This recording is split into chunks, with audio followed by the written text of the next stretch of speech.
The bunker was silent except for the hum of machines. Deep under a concrete hill outside Bremen, two Luftwaffe radar operators leaned over glowing green screens, tracking Allied fighters climbing toward the coast. The rhythm was familiar, dots sliding east to west, every blip predictable, every altitude plotted down to the meter. Then one blip broke the pattern. A single aircraft surged upward at a rate the Würzburg set wasn't built to read. The operators frowned. German radar had tracked everything from P-38s to B-17s, but nothing ever climbed like that. Not from the Allies. Not in 1944. The dot accelerated again. One operator slapped the side of the console, convinced it was a glitch. The other muttered, "Impossible. Jets don't turn that sharply." Before they could argue, the blip smeared into static. Then it vanished. Both men froze. Radar targets didn't disappear unless the aircraft dove below the horizon or broke apart mid-air. This one had done neither. It had simply slipped out of existence. A lieutenant stormed in, demanding a report. They replayed the scope logs 3 times. The same impossible arc, the same spike in speed, the same moment of disappearance. When the officer asked where the aircraft had gone, the operator whispered the only answer he had. It became invisible. Hundreds of miles away, at a wind-blown forward strip in England, a lone P-51 pierced through dawn haze and touched down hard on the runway. The aircraft rolled to a shaky halt, canopy popping open. Lieutenant James Reeves, pale and sweating, climbed out with eyes wide like he'd seen a ghost. Ground crew ran to him, shouting questions. Reeves didn't respond at first. He just stared at his wings, expecting bullet holes that weren't there. "They never fired at me," he finally said. His voice cracked as if he didn't believe his own words. "They couldn't see me. I flew right over Bremen. Nothing. No flak. No fighters. Their radar. It lost me." Mechanics exchanged confused glances. That wasn't how war worked. Germany shot at everything that flew. Everyone turned when the last man stepped around the nose of the P-51. A short, grease-covered sergeant wiping oil from his hands with a rag that used to be khaki years ago. He looked at the aircraft with a grin forming beneath a week-old beard.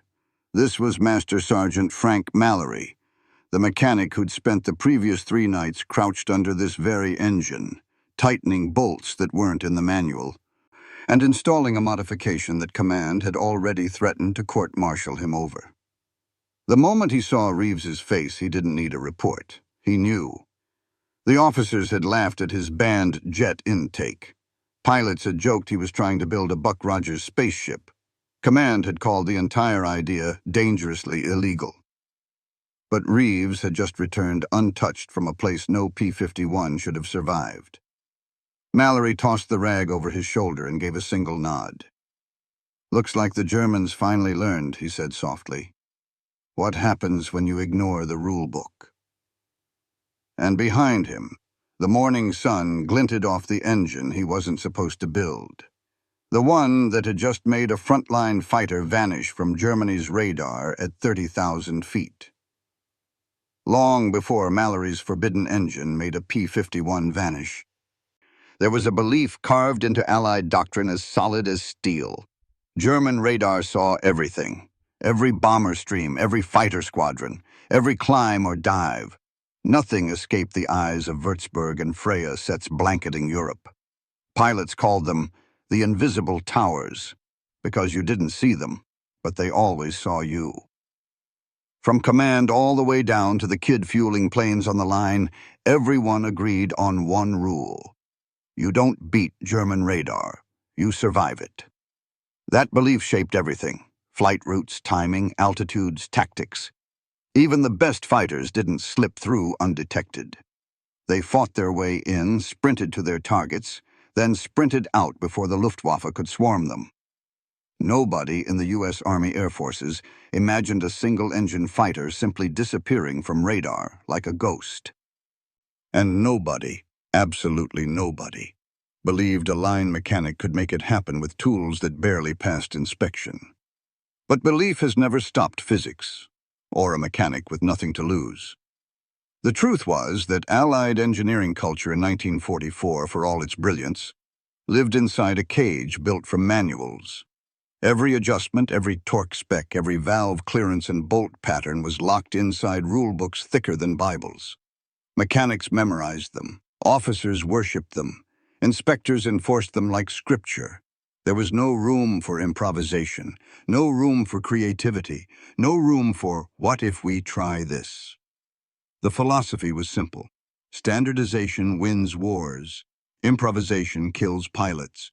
So when Mallory filed his first request for modification approval, an experimental airflow routing that mimicked early jet inlets, the paperwork didn't even make it past the first desk.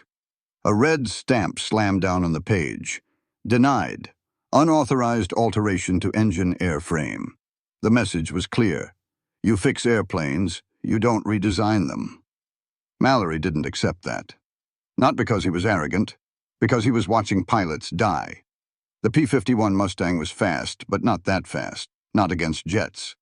The Me-262 could outrun, outclimb, and outdive any Allied piston-engine fighter. If something didn't change, jets would shred escort lines and tear bomber groups apart. Official channels weren't moving fast enough. Engineers in Dayton and Wright Field were studying jet engines on paper, while Mallory was watching them tear through American formations in real time. He didn't have the luxury of waiting for a test report stamped approved. He needed a solution now. A workaround, a loophole. And buried deep in radar research notes, he found it. A phenomenon no one cared about, dismissed as noise, logged as interference. A narrow airflow signature pattern that could bend radar reflection under specific conditions. It wasn't stealth. Stealth didn't exist yet. It was more like a blind spot, a vulnerability, a chink in the armor of German radar.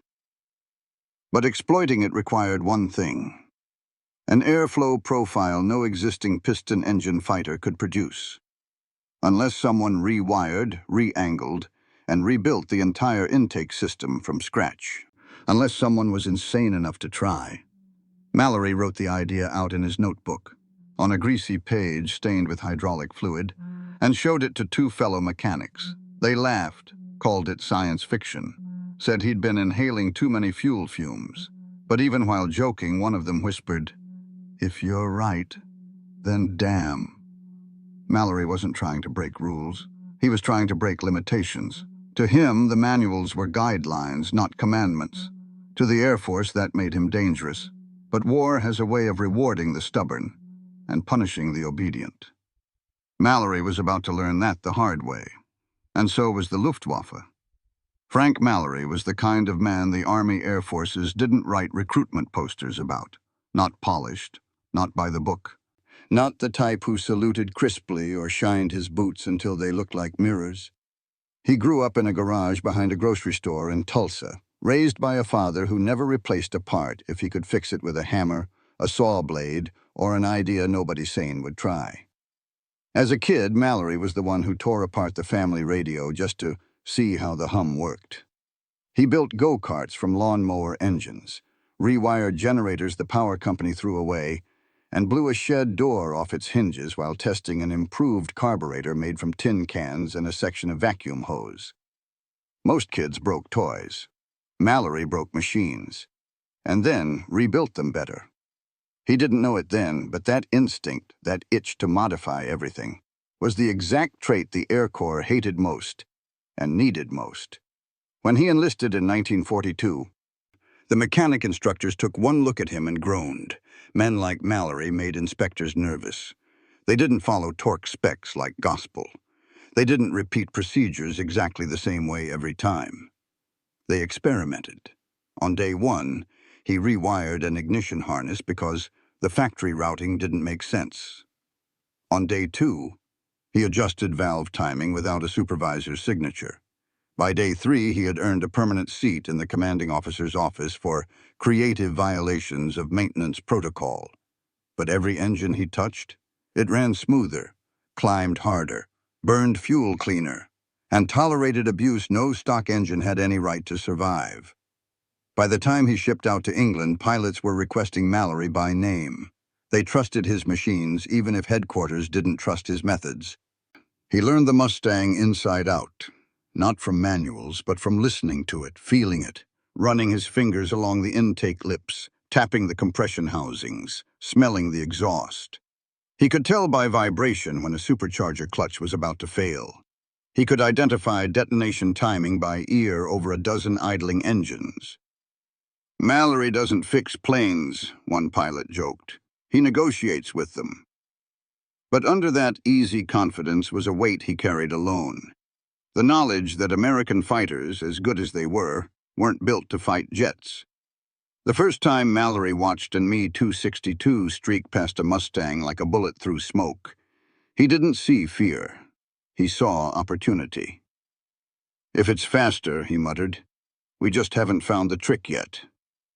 That night he stayed in the hangar until sunrise, sketching airflow patterns on scrap metal with a piece of chalk. He studied German jet reports. He studied P-51 intake diagrams. He studied everything people said couldn't be changed, which only made him more determined. Mallory wasn't reckless. He was curious, dangerously curious. And curiosity is what led him to the discovery that would terrify the safety officers, infuriate the engineers, and eventually make Luftwaffe radar operators think their equipment was broken. A discovery hidden in a stack of misfiled research notes. A strange airflow phenomenon no one had taken seriously. A door into a world of performance the P-51 was never designed to reach. And the moment he understood it, one thought repeated in his head like a drumbeat. The Mustang can do this. It just doesn't know it yet. Mallory's discovery didn't start with genius. It started with boredom. One rainy afternoon, while pilots played cards in the briefing hut and ground crews patched holes in aluminum skin, Mallory dug through a pile of discarded reports, papers engineers never expected frontline mechanics to read. Most were useless.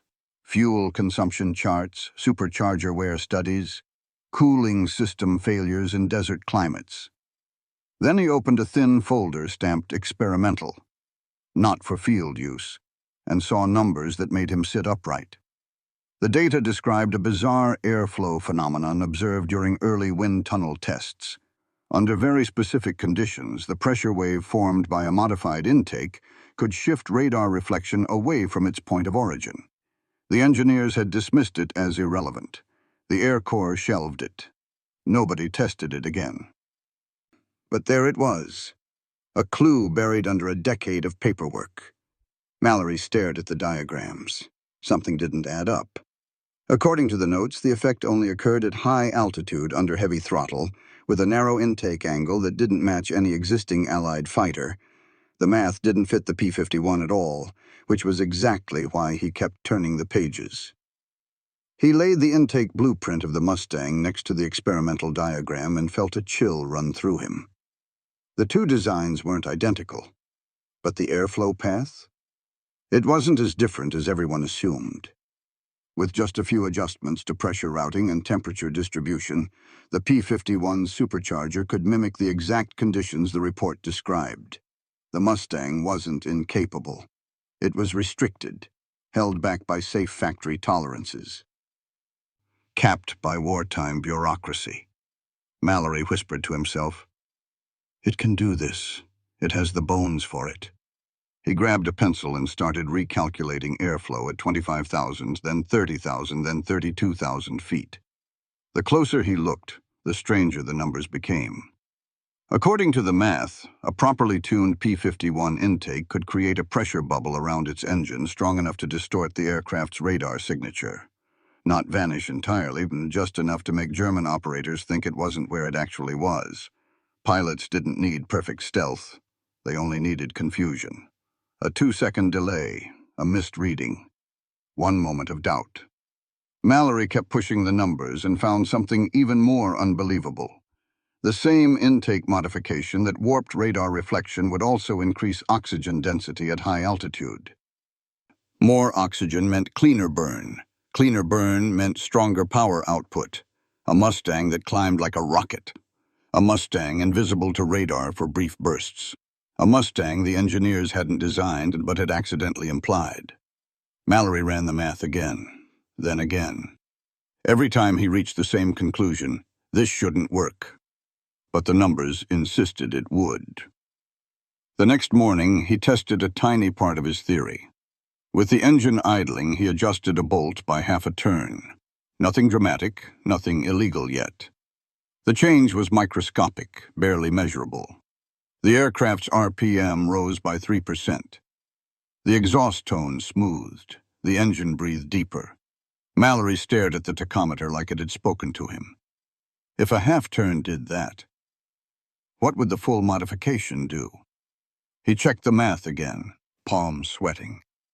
The numbers weren't just good, they were dangerous. At peak throttle with the forbidden intake geometry, the P-51's Merlin engine would hit power levels the manual explicitly forbade. Levels that could tear pistons apart, shred turbines, or shear the crankshaft clean in half. The engineer's notes had a warning scrawled in pencil. Sustained use may destroy engine or entire airframe. Mallory read the line twice, then shut the folder. If it blows up, he said to himself, we'll rebuild it. If it works, we change the war. A Mustang that could outclimb a jet. A Mustang that could slip through radar gaps. A Mustang pushed beyond every limit the manual allowed. Mallory didn't just see numbers, he saw possibility, and he wasn't about to let math this crazy go to waste. Mallory didn't tell anyone what he was about to do. Not the crew chief, not the pilots, not the duty officer who wandered the hangar with a clipboard pretending to understand engines. If they knew, they'd shut him down. Maybe throw him in the brig, definitely yank him off engine duty for the rest of the war. But there's a certain clarity that comes with desperation. Mallory watched jet after jet slice through bomber formations. He heard the nervous edge in pilots' voices after every mission. He saw what was coming, a future where Mustangs weren't hunters anymore, but prey. So he waited until midnight, waited until the hangar lights were low, until the guards made their routine rounds, until the only sound was wind rattling loose sheets of aluminum. Then he rolled out his tools and rewrote the P-51's destiny. The forbidden intake modification wasn't a single change. It was a cascade. Mallory unbolted the standard airflow channels, reshaped the regulator housing with a hammer and a block of wood, then re-angled the secondary vent line by 1.5 degrees, 1.5 degrees. Less than the width of a fingernail, but enough to redirect the entire breathing pattern of the Merlin engine. Next came the bolt twist, the one the manual warned against in bold letters. He hesitated for a long moment, staring at the mechanism. It was one thing to tweak airflow. It was another to alter the fuel-air harmonics themselves. If he miscalculated by even a fraction, the engine wouldn't just fail. It would detonate. But the math held. The theory held. And he trusted his hands. Mallory gripped the wrench, exhaled once, and turned. Not a full rotation. Just enough. A click echoed through the hangar. A small sound. A historic one. The first test had to be low power. If the engine exploded on the ground, there was at least a chance they could put the fire out. Mallory primed the system, stepped back, and hit the starter switch. The Merlin coughed, stuttered, gasped like it was choking on its own air. Mallory's stomach sank. For 3 seconds, he thought he had murdered a perfectly good engine. Then the pitch shifted, slowly, smoothly, cleanly. The idle stabilized, higher than normal, tighter, like the machine had suddenly found fresh lungs. Mallory grinned. "You feel that?" he whispered to nobody. "You like that, don't you?" But idle wasn't the test. High power was the test. The test that might blow him through the hangar wall. He throttled forward. The engine roared. The entire airframe shook. At 60% power, the exhaust note deepened, not strained, but controlled. At 70%, the supercharger whine became sharper. At 85%, the gauges hit values no factory-spec Mustang had ever produced. Mallory's hands trembled. He'd never seen a piston engine breathe like this, not even in experimental prototypes. The airflow numbers weren't theoretical anymore. They were happening right in front of him. At 90%, the engine should have quit. Any normal Mustang would have detonated, overheated, or warped a valve. But this one? It climbed. It steadied. It demanded more. Mallory cut power the moment he smelled the faintest hint of overheated oil. Not failure, just stress. Stress meant the engine was alive. Stress meant it wanted to fly. He leaned against the fuselage, breathing hard, adrenaline racing. There was no question now the modification worked. Not on paper, not in theory. In reality. In steel. And if the engine survived one more thing, an actual flight test, it would change everything. He stepped back and looked at the aircraft under the dim hangar lights. It didn't look different. The world didn't shift. No trumpets sounded. But the truth was impossible to ignore. He had just built something the manual said couldn't exist. A P-51 that could breathe like a protojet. One that could climb higher, faster, and cleaner than anything Germany had. One that radar might not even see coming. It only needed one last ingredient. A pilot, reckless enough to take it into the sky. And a war desperate enough to need it. The next morning, the airfield was quiet in that strange way only wartime bases ever were. Too many tired men, too many machines cooling from the night's work, and too many unasked questions hanging in the air. A low fog hugged the runway, rolling between tents and fuel drums like smoke from a battlefield not yet fought. Mallory was already awake, pacing behind the modified P-51 like an expectant father outside a delivery room. He hadn't slept, not because of fear, but because he couldn't stop thinking about what would happen when the engine met the sky. Ground tests were one thing. Air tests were something else entirely. Engines behaved differently once the wind clawed at them, once the supercharger gulped cold air at altitude, once the prop bite shifted under full load. If he miscalculated even slightly, the aircraft wouldn't limp home. It would scatter itself across England in a radius measured in yards. He kept replaying the numbers in his head. Every airflow curve, every thermal spike, every warning the manuals screamed in bold print. The engine wanted to fly, but could it survive it? That's when Lieutenant James Reeves walked up, mug of coffee in hand, still half asleep, still smirking like a man who'd cheated death too many times to take morning seriously. He stopped when he saw the Mustang. His smirk faded. Something was different about it, even if he couldn't explain how. "What'd you do to my girl?" Reeves asked quietly. Mallory didn't lie. "I made her better." Reeves raised an eyebrow. "Better enough to keep up with jets?" Mallory didn't answer. Which was the answer? The test flight briefing was short, mostly because it wasn't sanctioned. Reeves simply signed a maintenance release that Mallory forgot to fill out properly, shook the mechanic's hand, and climbed into the cockpit. Every mechanic on the flight line felt their stomach tighten when the Merlin coughed to life. The new airflow pattern gave it a deeper growl, a clean, savage sound, something between a V-12 piston engine and the early pulse of a turbine. Men stepped closer, listening like priests hearing a prophecy. Reeves taxied out. Mallory stood alone near the edge of the runway, hands buried in his pockets, sweat drying on his palms despite the cold. The throttle opened. The modified engine didn't hesitate, it leapt. The Mustang shot forward, lifting off early, climbing like it had been waiting all its life for this moment. Inside the cockpit, Reeves felt the difference instantly. The engine wasn't straining, it was pulling, hard. The climb rate pinned him to the seat. His altimeter spun like a roulette wheel on a lucky streak. The Mustang wasn't supposed to reach this angle, not at this speed, not without rattling itself apart. At 20,000 feet, Reeves radioed in. "Climb is ridiculous. Feels like a new plane." At 25,000 feet, his oxygen flow struggled to keep up. At 28,000 feet, Flak batteries in France should have been tracking him. At 30,000 feet, German radar stations should have been painting him like a lighthouse on their screens. But they didn't. Inside a radar bunker miles away, two German operators watched their scopes with confusion. Allied fighter detected at contact point Alpha. Target climbing fast. Then the altitude blip flickered. Statistical noise. A reading outside the machine's expected envelope. Then it vanished, not faded, not masked by terrain, not jammed, gone. The operators hit the console, reset the display. Recalibrated the gain. Nothing. Radar didn't lose targets like this. Ever. One man whispered, "Is it a new jet?" The other swallowed hard.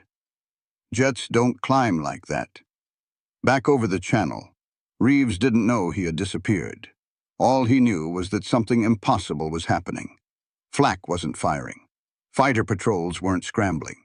He passed over positions that always reacted, always threw something into the sky. Nothing came up. He dove back toward England, heart racing. The Mustang dipped through the clouds like a hawk returning from a kill. When the wheels hit the runway and Reeves rolled to a stop, Mallory ran out to him. The pilot climbed down, pulled off his mask, and stared at him with a look halfway between awe and fear. "I don't know what you did," Reeves whispered. "But they never saw me." Mallory exhaled. The first real breath he'd taken all day. The Mustang didn't just climb better. It didn't just run hotter. It had flickered off the enemy's screens. The impossible test hadn't just worked. It had changed the rules of detection. And Germany didn't even know yet that their radar had a new enemy. One built with nothing but scrap metal math and a mechanic's stubborn refusal to follow the manual. The order for the real test didn't come from a colonel or a major. It came from a quiet nod between two men who understood war in the same way cowboys understood storms. Some things you can't wait out. You ride straight into them. Reeves and Mallory met behind the maintenance tent at dusk. The air smelled of oil, wet canvas, and the faint trace of cordite drifting from the firing range. No witnesses. No signatures. Just a final confirmation. "You're sure the engine can take combat power for more than a minute?" Reeves asked. Mallory hesitated, then answered truthfully. "No, but I'm sure you can." That was enough. The mission briefing was straightforward. Escort a formation of B-17s on a deep strike into Germany, one of the most dangerous routes left, the kind where even veteran pilots didn't unpack their bags the night before. Reeves took a seat with the rest of the squadron, but he said nothing about Mallory's modification. He simply jotted a note on his kneeboard. "Altitude is life." By takeoff, the night had fully set in. England glowed dimly beneath the clouds as the Mustang roared down the runway, engine snarling like something alive and impatient. Mallory watched from the edge of the field, hands clasped, unable to shake the feeling he had just sent his closest friend into a storm with a machine held together by genius, desperation, and the scrap bin behind Hangar 3. At 12,000 feet, the bomber formation appeared ahead, a shimmering constellation of blinking lights and drifting exhaust plumes. Reeves slid into position on the high right escort line. Nothing unusual yet. But the real test wouldn't come until the Luftwaffe climbed to meet them. It didn't take long. 30 miles from target, German radar finally identified the bomber stream, triggered too late by the altitude gap Mallory's engine exploited. The enemy scrambled a mixed flight, Me-109s, FW-190s, and two Me-262 jets from a nearby airfield. Unlike the operators who lost Reeves earlier, these ones had no blind spot. They reacted with textbook precision. As the first German fighters climbed, Reeves banked slightly left, watching their silhouette angles, their rate of closure, the spacing in the formation. The Mustang vibrated with the tension in the air. He knew what Mallory wanted him to test: full emergency power at altitude. But in combat, testing wasn't clean. It wasn't slow. It was survive or burn. The 109 struck first, diving from 2 o'clock. Reeves pushed the throttle forward to 80%, more than any mechanic would approve, and felt the engine surge, but not choke. The new airflow pattern kept the temperatures stable. The climb tightened beneath him, smooth and aggressive. The first burst he fired cut through a 109's wing root, sending the fighter spiraling down in smoke. The squadron commander yelled over the radio, "Reeves, you're climbing too steep, pull back!" But Reeves didn't. He went to full power. At that altitude, no stock P-51 should have been able to accelerate. Physics alone made the effort suicidal. But Reeves felt the airframe shudder into a new equilibrium, the nose rising higher, the engine screaming in a pitch no one had ever heard from a Mustang before. His altimeter kept spinning. The German fighters stalled beneath him, unable to match the vertical chase. Then came the Me-262s. Jets approached like lightning, silent until too late. They swung behind the formation, preparing to tear the bombers apart with a single pass. Reeves saw it happen in seconds. The lead jet moved into firing position, lining up a fortress lumbering below. There was no time for the squadron to react. Reeves shoved the throttle to the firewall. The Mustang launched upward like it had been punched by a giant. Mallory's engine mod unleashed everything at once: power, airflow, torque. A combination no engineer had ever authorized because it wasn't supposed to work. The cockpit rattled so violently Reeves thought the canopy might crack. But he caught the jet. He caught an Me-262 in a vertical climb. The German pilot panicked first, banking hard to shake what he believed was another jet. Reeves fired a burst that clipped the 262's engine cowling, shredding panels and sending debris streaming backward in a glittering arc. The jet stalled, smoke pouring from its exhaust, spiraling away in a helpless dive. Below, the bomber crews stared in disbelief. A Mustang wasn't supposed to climb like that. It wasn't supposed to touch a jet at altitude. Not in level flight. Not in a climb. Not ever. The squadron commander's voice finally cracked over the radio. "Reeves, what the hell engine are you flying?" Reeves didn't answer. He simply pulled the Mustang into a sweeping arc, the engine roaring with the fury of something that had escaped the rules of its own design, and dove back toward the formation. Mallory's modification had done more than make the plane faster. It had changed what was possible in the sky. And Germany had just learned, far too late, that something terrifying had entered the war. The German pilots didn't understand it at first. In the tower of the forward Luftwaffe airfield, the radar operator stared at his screen, frowning as the blip shifted in ways that made no sense. A P-51 climbing at that rate? Impossible. A piston fighter matching the ascent of a 262? Fantastical. He tapped the scope twice, then hit the side of the console with his palm like it might snap back to reality. But the readings didn't change. Something American was doing the one thing German doctrine insisted could not be done. That confusion rippled outward, from radar operators to squadron leaders to pilots in the air who were suddenly forced to believe their eyes over their training manuals. Above the battlefield, the second Me-262 pilot saw the final seconds of the dogfight that had doomed his wingman. He banked left in an emergency brake, trying to trade speed for distance. But Reeves was already inverted, dropping behind him in a controlled half-roll that no P-51 should have had the energy to execute at this altitude. The German snapped into a steep dive, counting on the 262's legendary acceleration to put him out of reach. Yet Reeves followed, maintaining pressure that should have been aerodynamically impossible for a prop-driven aircraft, falling into increasingly thin air. Every Luftwaffe pilot knew the rule. If a Mustang climbs with you, run. If it dives with you, panic. But nobody had prepared them for one that could do both. The chase triggered a wave of panic among the German fighters still approaching the bombers. Their formation fractured as each pilot began flying based on instinct rather than training. Some pulled away to gain altitude. Others dove to escape the unknown Mustang. A few broke formation in hopes of drawing Reeves away from the 262 he hunted. That chaos revealed a deeper truth. The Luftwaffe didn't fear the Americans because of technology alone. They feared unpredictability, and nothing was more unpredictable than an enemy aircraft breaking the laws of performance they thought they understood. Down below, the B-17 crews watched the unfolding chaos with stunned silence.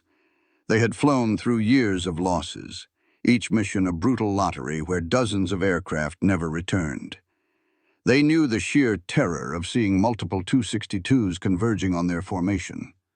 But this time, something different was happening. The jets weren't attacking. They were evading.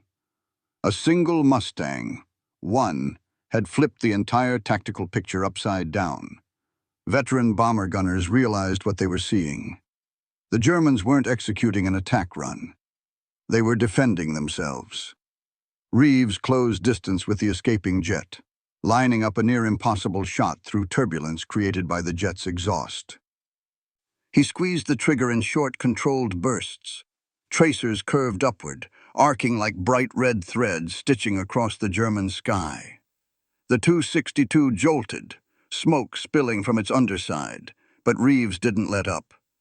He held the angle, riding the buffeting airflow off the turbine exhaust, dancing the edge of a stall the way he had learned to ride the edge of an angry desert wind back home. One more burst, then a flash, and the jet's right engine exploded into a spray of burning shards. The German pilot bailed out seconds before the aircraft cartwheeled through a bank of clouds. That was the moment the Luftwaffe truly broke. The German fighters scattered, abandoning their attack on the bombers. A few tried to regroup, but none dared climb back toward the lone American aircraft that had just ripped apart their confidence as easily as it shredded aluminum. German doctrine demanded aggression, but fear hollowed out every order. They disengaged, retreating toward home with the sickening realization that a new threat had arrived, one they had no counter for. Inside the Mustang, Reeves exhaled slowly, adrenaline still surging. The engine hummed behind the firewall with a barely controlled fury, hotter than any spec allowed, louder than any test had anticipated, but still alive. He knew the limits were coming. The temperatures were spiking, the vibration was worsening. But he also knew the truth. The battle was already won. He had demonstrated something far more important than tactical dominance. He had proven that Mallory's forbidden engineering, the modification born from instinct, defiance, and brilliant recklessness, had made the Mustang capable of rewriting the rules of air combat. Above the clouds, in the quiet that follows fear, one truth echoed across the radios and the minds of every German pilot who fled the battlefield. If this is what one modified Mustang can do, how many more are coming? The engine inside Reeves's P-51 wasn't supposed to exist. Not on paper, not in the field. It wasn't authorized by Wright, Allison, or Packard. It wasn't blessed by the engineering boards or maintenance chiefs. And it certainly wasn't sanctioned by the Army Air Forces, whose manuals and regulations demanded strict compliance from the men who turned wrenches on the war's most important fighter. But Mallory had never been the kind of man who worshipped manuals. He worshipped results. He saw the Merlin as a living creature with hidden potential that bureaucracy, fear, and wartime caution had smothered. While everyone else treated the engine like a fragile masterpiece, Mallory treated it like a wild Mustang that needed to be pushed to see what it could really do. The core change he made was so deceptively simple that any mechanic could have attempted it. A rearranged pressure line, a swapped governor plate, a recalibrated boost valve paired with a hand-machined restrictor ring. The combination allowed the supercharger stages to overboost by a margin the engineers deemed unsafe. A margin that could burn valves, melt pistons, or seize bearings if pushed too long. But Mallory knew something the rulebook didn't account for. The Merlin could survive a short, violent burst of power far beyond its rating if the airflow and thermal bleed-off were tuned just right. And he had spent months listening to the engines, fingertips resting on their casings, sensing harmonics only a man obsessed could interpret. He understood where the edge was, and how far he could lean past it before gravity took over. This forbidden configuration created a power curve unlike anything the Mustang had ever produced. Instead of tapering off at altitude like every other Allied fighter, the modified engine surged. At 25,000 feet, it produced thrust comparable to a mid-throttle jet. At 28,000 feet, it held acceleration that should have been physically impossible for a prop-driven aircraft. And at 30,000 feet, where the Me-262 reigned uncontested, the Mustang with Mallory's engine didn't fade, didn't sag, didn't give up the fight. It came alive. The boost rose sharply. The RPMs reached a harmonic pocket that technicians had dismissed as the danger zone. But inside that danger zone was the secret, the momentary sweet spot where the Merlin achieved a supercharger efficiency spike that only Mallory had ever documented. To the engineering establishment, this was lunacy. To Mallory, it was math. Dangerous math, sure, but math nonetheless. He had pages of handwritten notes filled with airflow estimates, compressor efficiency doodles, fuel atomization sketches, and margin calculations that he kept hidden in a tattered leather notebook. If those pages were discovered, he'd be court-martialed. If the engine failed in the air, a pilot would die. But if it worked, even once, it could change everything America believed about piston fighters facing the jet age.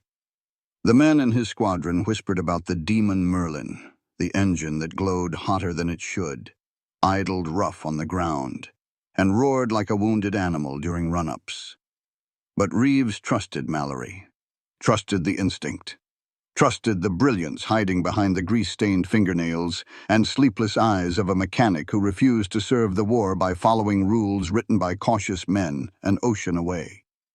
Pilot and mechanic had become a single weapon, two halves of a system built on certainty that the impossible was simply a challenge not yet attempted. What made the engine truly astonishing wasn't raw horsepower, but the timing of power. Mallory had mastered the interplay between mixture, temperature, and airflow to create an altitude-dependent surge, a boost spike that only appeared in the thin air where the Germans expected the Mustang to fail. It was a perfect ambush, a power stroke that existed precisely where the Me-262 pilots believed they were safe. Mallory had built an engine whose greatest strength lay in a region of performance no Allied weapon had ever optimized for. And because he worked alone, hidden in a corner of a wind-scraped airstrip with parts scavenged from wrecks and spares stolen from the depot, nobody could replicate it. His prototype was a phantom, a ghost engine that lived only in the belly of Reeves' Mustang. And this was the engine that on that day, tearing through the icy stratosphere above Germany, struck the Luftwaffe with the realization their jet supremacy was no longer guaranteed. When Reeves taxied back to the dispersal area after the kill that should have been impossible, the ground crew didn't cheer.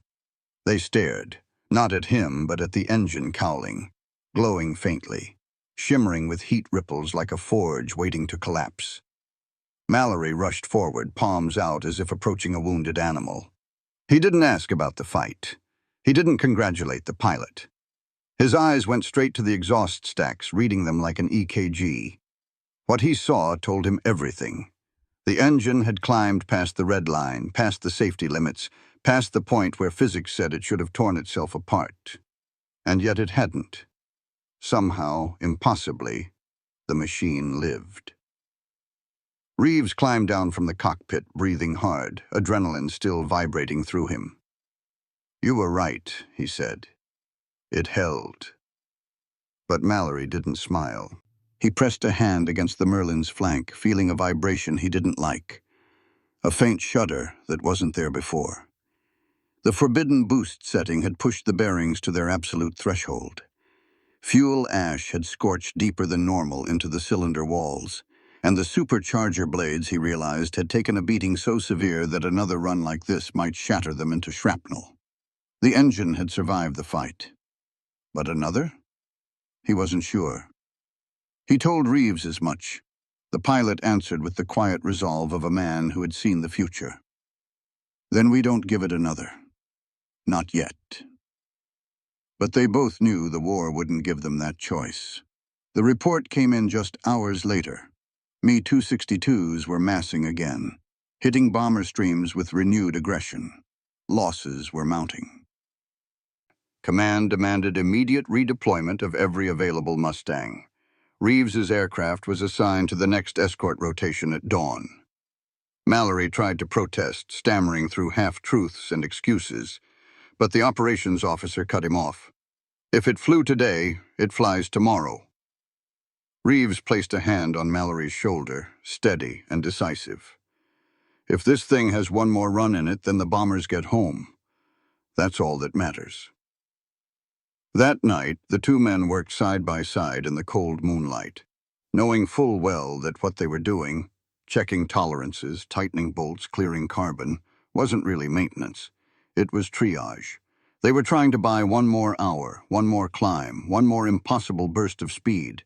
Mallory didn't write anything down. He couldn't. The notebook stayed closed.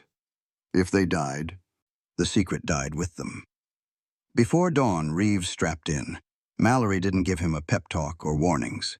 He simply tapped the nose of the Mustang twice, a ritual from months of late-night modifications, and stepped back. The engine roared to life with a ragged, uneven growl, the sound of a beast that knew it was being asked to fight beyond its limit. Reeves taxied out, never looking back. In the fight that followed, the engine performed its miracle one last time. Reeves climbed faster than the jets expected, caught one from below, and forced the others to scatter. The bombers survived. The 262s fled, and Reeves brought the Mustang home. Barely. The engine seized as he rolled to a stop, locking solid forever.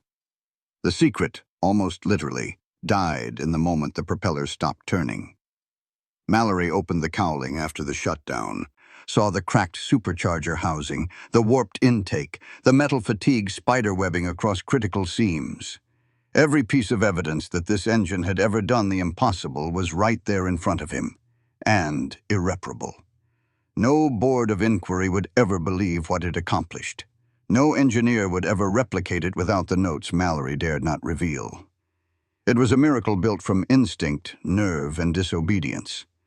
The brass eventually ordered the wrecked engine shipped back to the States for evaluation, but what arrived was a dead carcass. The data was gone. The resonance pattern lost. Mallory's secret, the real secret, the harmonic window that let a piston engine behave like a protojet, had existed only in motion, only in the heat, only in the moment between redline and destruction. And that moment could never be recreated. The war moved on, jets took over, manuals thickened, rules tightened. But among the men who flew under that mechanic's hands, one truth lived on. For a brief, impossible moment, a simple crew chief and a single Mustang broke through the edge of physics and touched the future. And the world would never again underestimate a mechanic with a wrench, a bad idea, and the courage to try the impossible.